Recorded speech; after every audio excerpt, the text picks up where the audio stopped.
Hey, everybody. I'm Dean Budnick. You're here on Fans. And with us right now from the lovely Mo, Mr. Vinny Amico. Vin. Dean, what's up, everybody? How you doing? How are you, sir? For all that's watching. It's awesome. Great, Dean. How about yourself? All things, things are what they are. Right, exactly. So we have a number of questions coming up, but before we get to some of the questions that are coming in, you mentioned to me just before we came on here that you were actually on the road when all of this came together. Can you talk a little bit about what that experience was like and how the band had to respond and what you've been doing since then? Sure. We were in the middle of a tour. We are heading into basically the last 9 shows, like the last week and a half, and pretty much everything was sold out all the way going up. We had Snowdown coming up for the first time in a bunch of years. We had a bunch of great shows. We were playing these little theaters out in the mountain towns and stuff. We were cranking. We were having a great time, and we had a day off and we went skiing. It was Wednesday in Park City. We went skiing, and things are ramping up, and you can just see the coronavirus taking its effect and people starting to panic a little, and then Thursday came around, and Al and I and Chuck too, I think, we went to Alta to ski, which was freaking amazing. And we're on the mountain skiing, and we had a 12 o'clock conference call. We figured at first we were going to ski a couple hours. We were going to go back, sound check, and go on as business as usual. Shows in Park City, 3 sold out shows. We have a 12 o'clock conference call on the mountain because we weren't sure what was going to happen.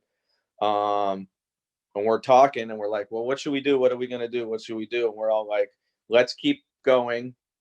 I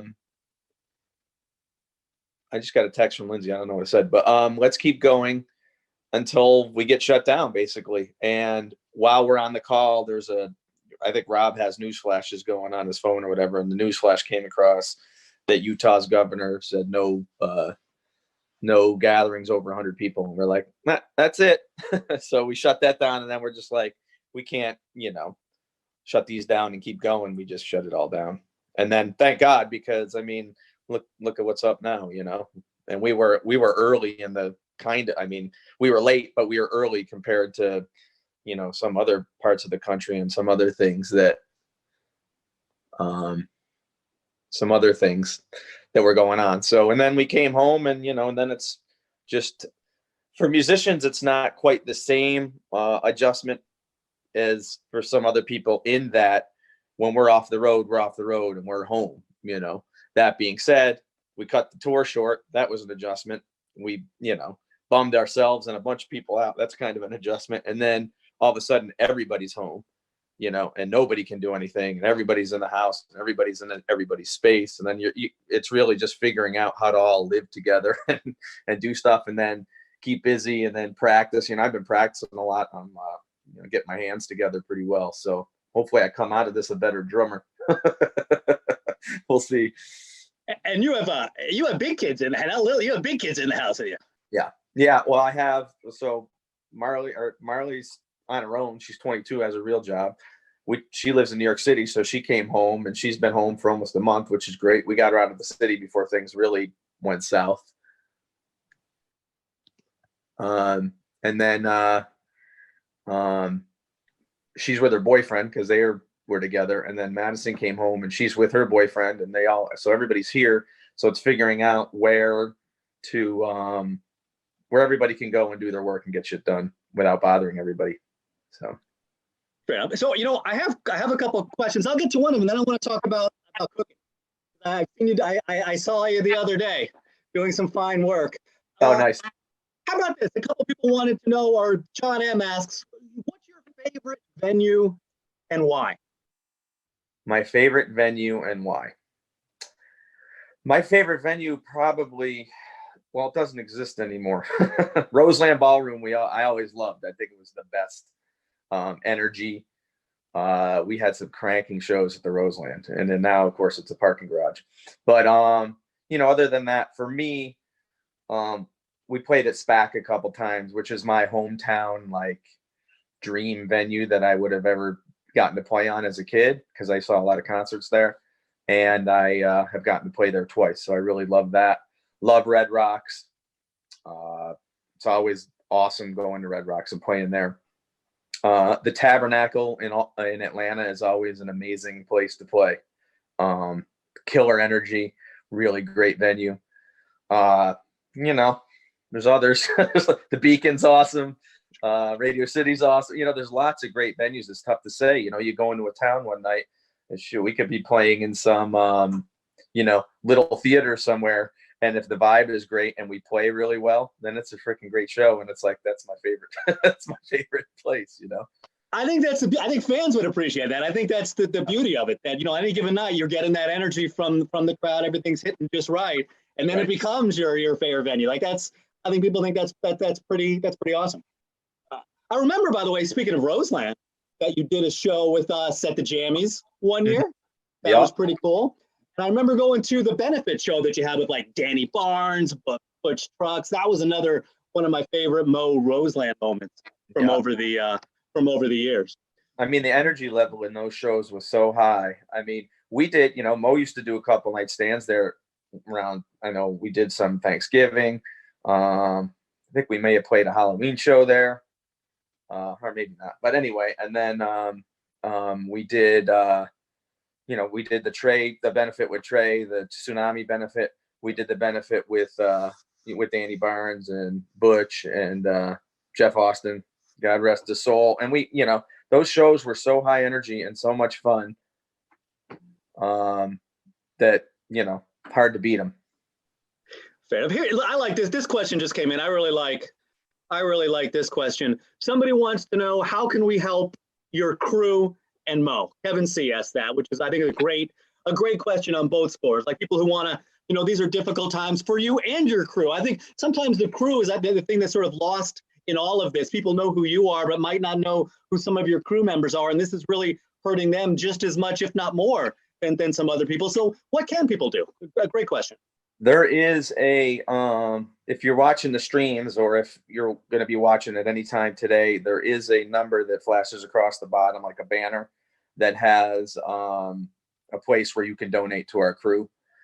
There's a bunch of different donations. I think we have Music Cares on there. We have our crew. We have a couple different places where you can donate money to our crew to help them through this tough time. We're hoping to, be able to help them out as well. If all goes well, I think the government might be helping us out if we can, get our finances all in line. Then hopefully we'll help the crew out a little bit ourselves. So yeah, it's the whole industry really is getting killed on this. For a lot of the bands, some of us have some money in the bank we pay for a little bit, but I keep getting text messages. I'm sorry, and they're distracting me. But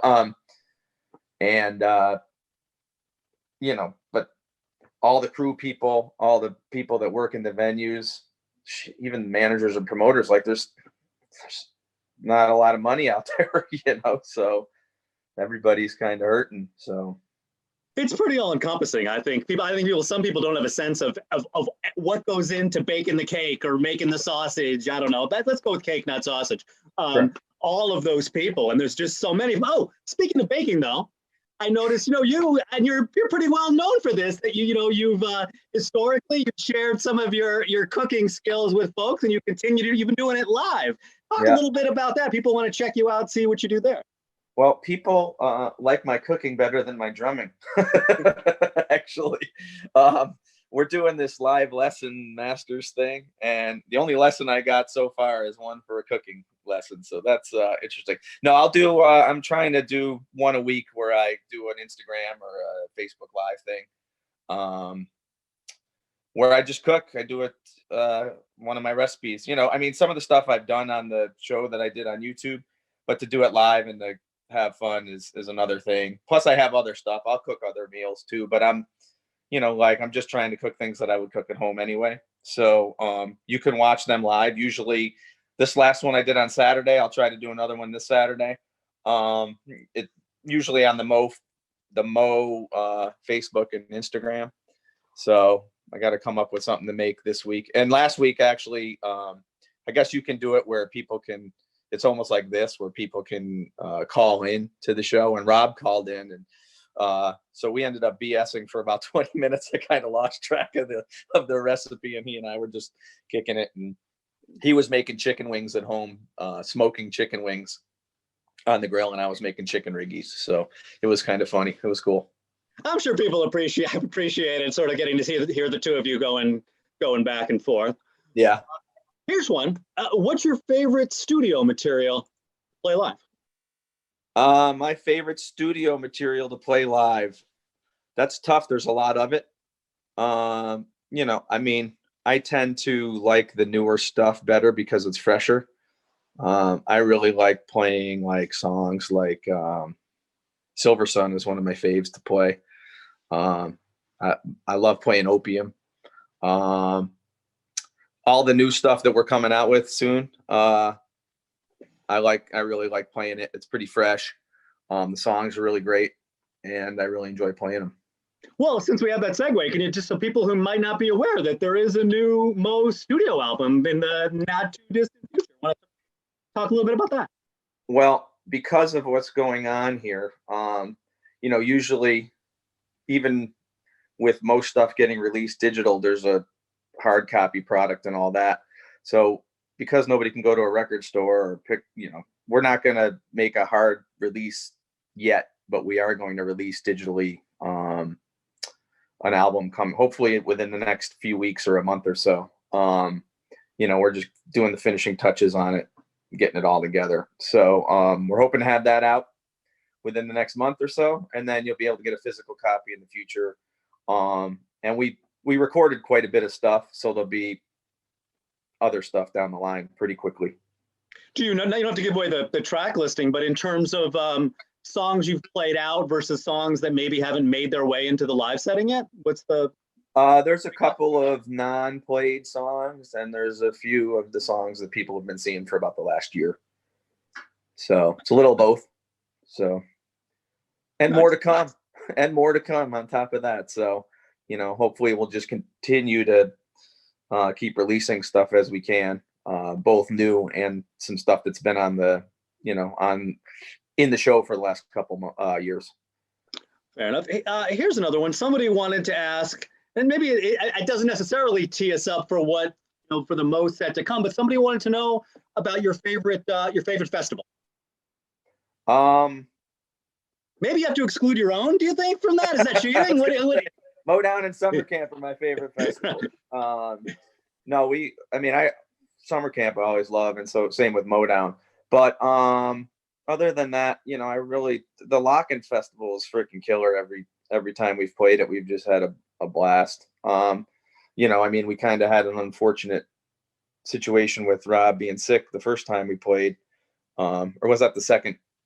Anyway, you know, we made the best of it. We had Phil Lesh playing with us, and we had a blast doing that gig. And Rob was there in spirit and in Robot, which was really cool as well. So and in Robot. Hopefully we're going to talk to him about that a little bit later when he joins. Yeah, Bob Weir too.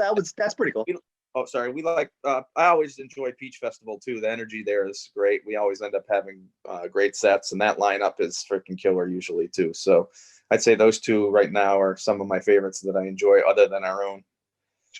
So next up is LOCKN from just this past year, this past August. I'm curious if there are any memories of that particular set that jump out at you.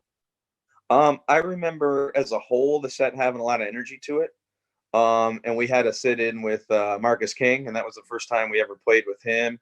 For a lot of us, it was the first time we ever met him. I think I had met him before, but I hung out with him for a bit for the day, and then he came up on stage and played. And it's like, for some of the band, they had met him for the first time as he walked out on stage, and we played a pretty cranking version of, I think we did Opium actually, and it was great. And you know, for someone that doesn't know us that well and we don't know that well, to walk out on stage and just rip like that, it's like he's now one of our best friends for it.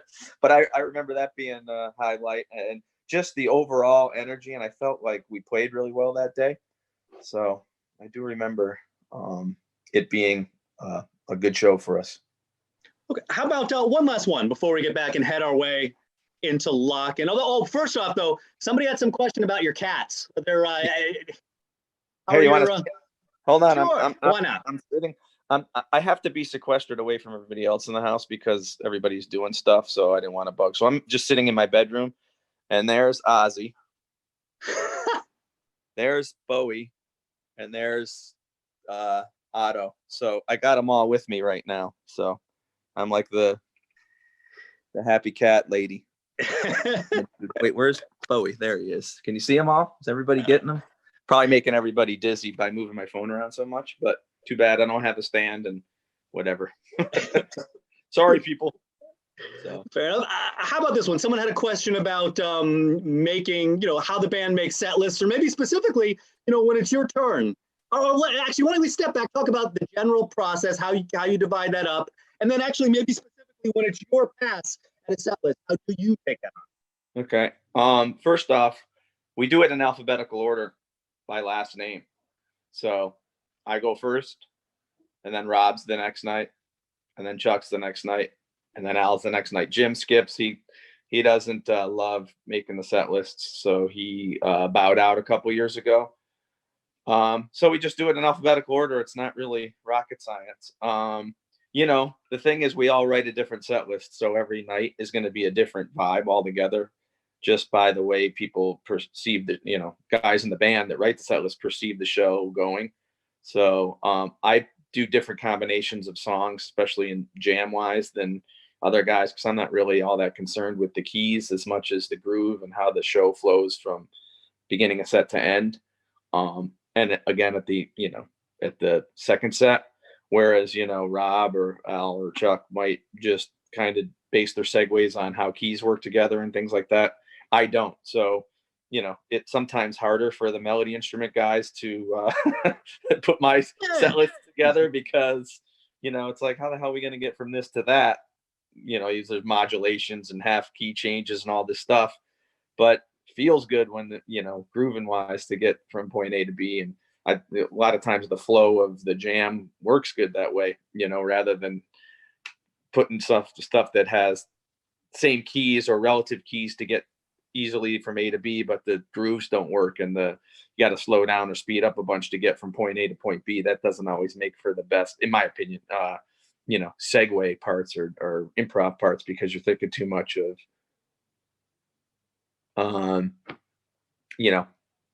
just how to get from point A to point B.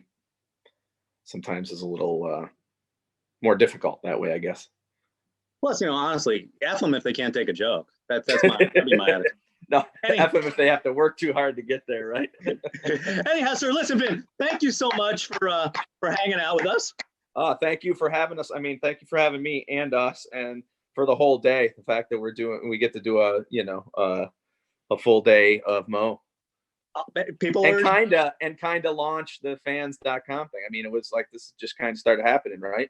Yeah, not even kind of. This is it. This is the brand new fans right here, right now with you, right. With Mo. So we appreciate the fact that we get to launch and that we get to have a marathon of Mo.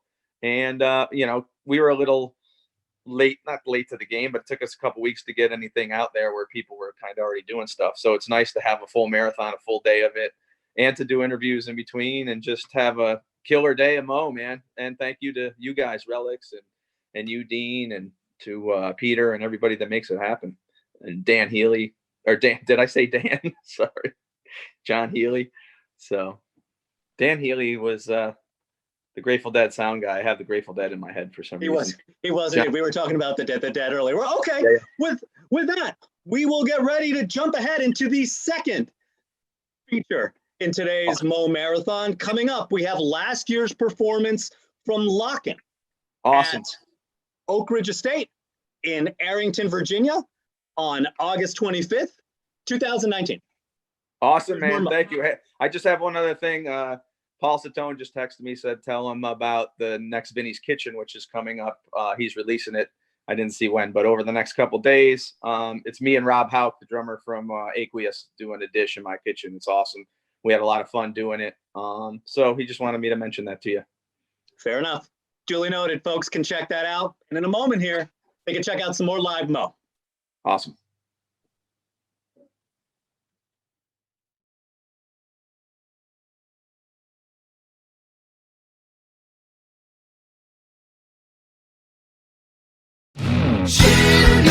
knows nothing at all about life. And now she knows everything about living.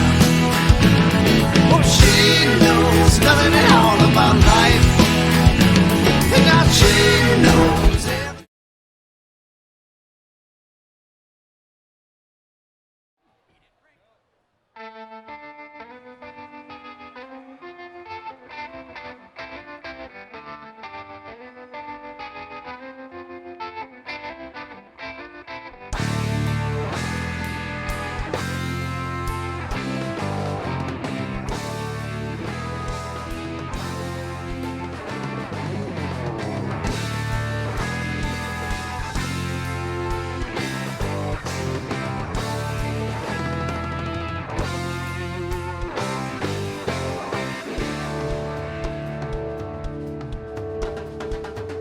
Up in the sky, it's a bird, it's a plane, yeah, it's a plane. I'm not afraid to fly, I'm not afraid. Yeah, I guess I'm afraid. There's a good thing, it teaches us humility, and it can keep you sane. So I'll fly high if I have to, if I could, I'd take the train.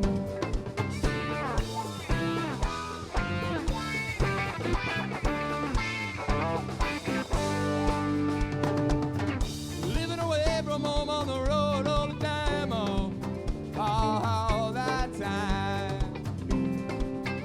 Driving up and down and back and forth, no reason or rhyme. Yeah, girls right. Makes a grown man confront his fears, consider options he'd normally decline. I'm gonna buy my ticket to fly. I'm gonna fly. I'm gonna fly. Shove me in, shove me down, and roll me up. I'm getting on the airplane and I'm flying low. Shove me in, shove me down, I'm learning to fly. Never across the country, I get too fucking high. Too fucking high. Too fucking high. Too fucking high.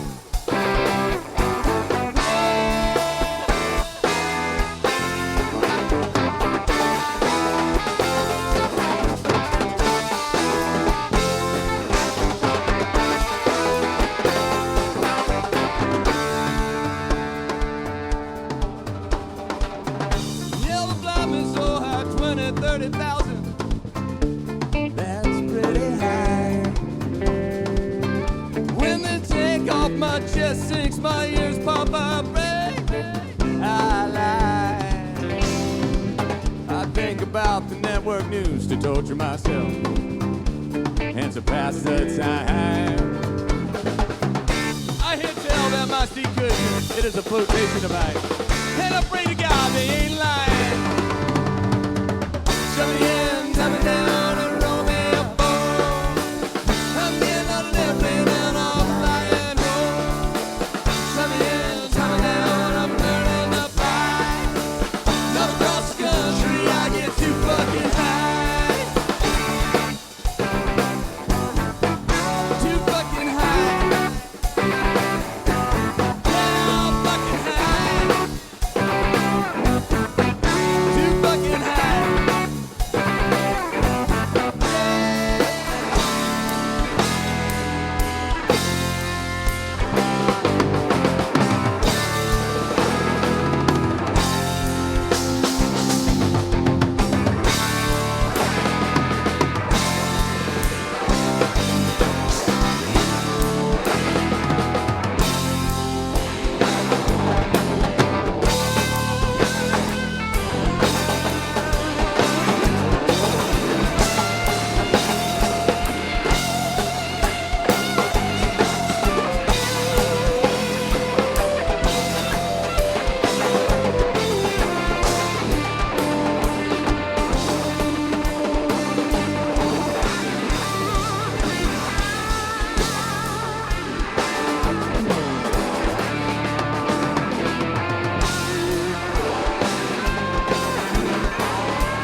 tell the difference between my belly button or navel, ping pong, pool cue, or a foosball table.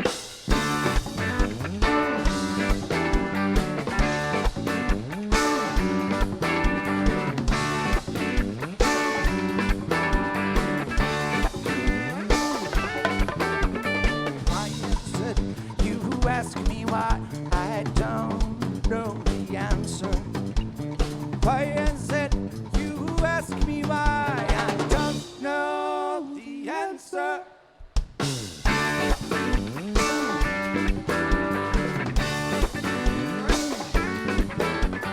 Why is it you ask me why I don't transmit what hits Jim's eye? Hear that saying, yeah, you and me. Except you say potato and I say three.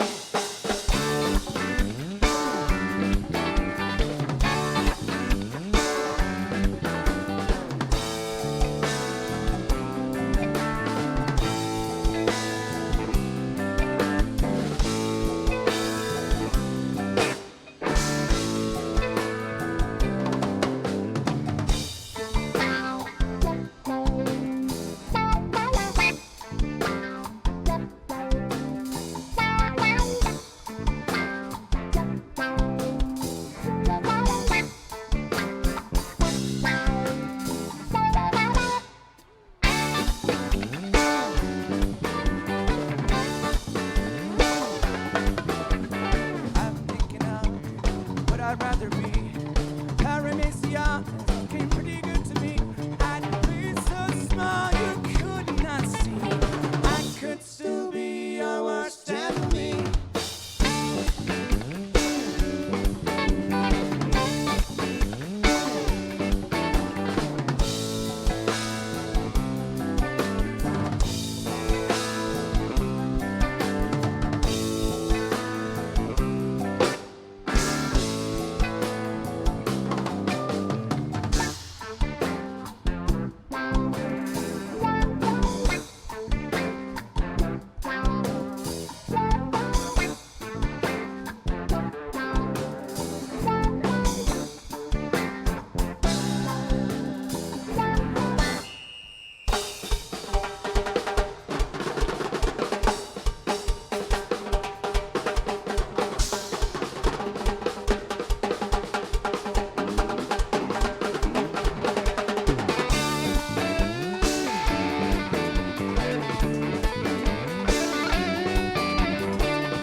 I am a pinball machine. I can tell the difference between my belly button or navel, ping pong, pool cue, or a foosball table.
me some fire and a piece of glass. Hear that train floating past with the tracks with helium wheels. I got no coal, I got no steel. Opium, won't you smile on my brain? Flowers and fog, you got me feeling no pain. It's 8 a.m., not a 3:15. Flowers and fog, won't you rescue me?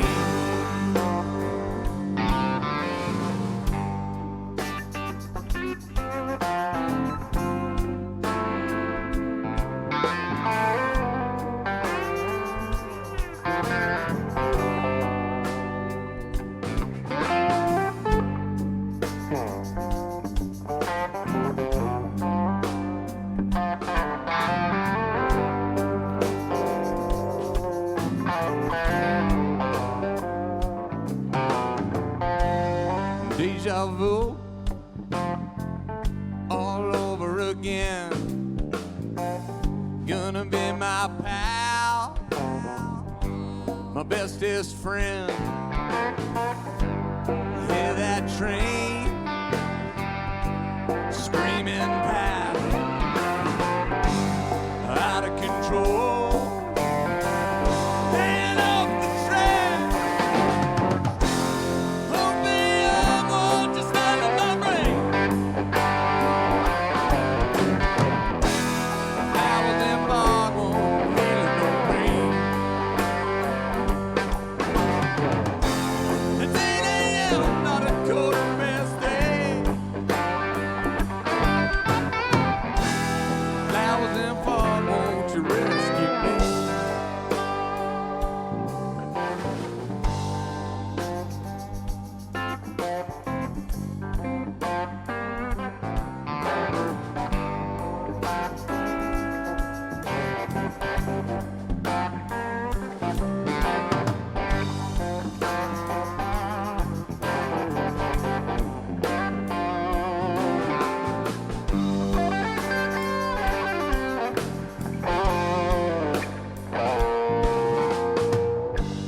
Fast asleep and quick to die. I seen them go in the blink of an eye. Long white line tied to the track. Little white line, no looking back. Opium, won't you smile in my brain? Flowers and fog, got me feeling no pain.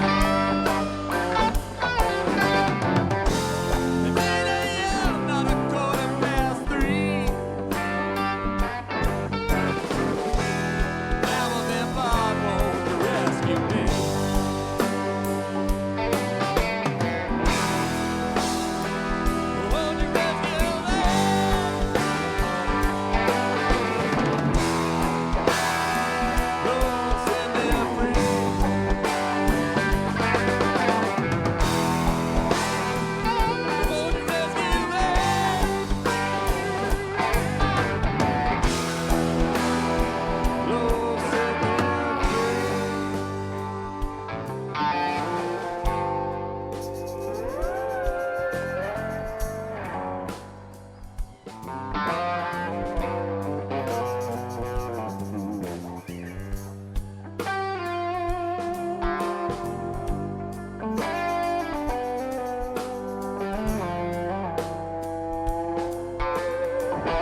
up for Marcus King.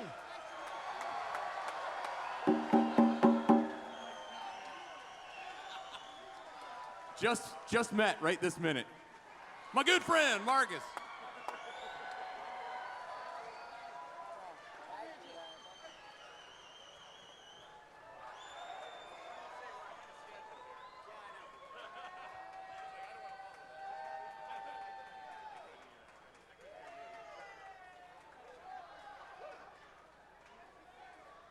How you folks doing?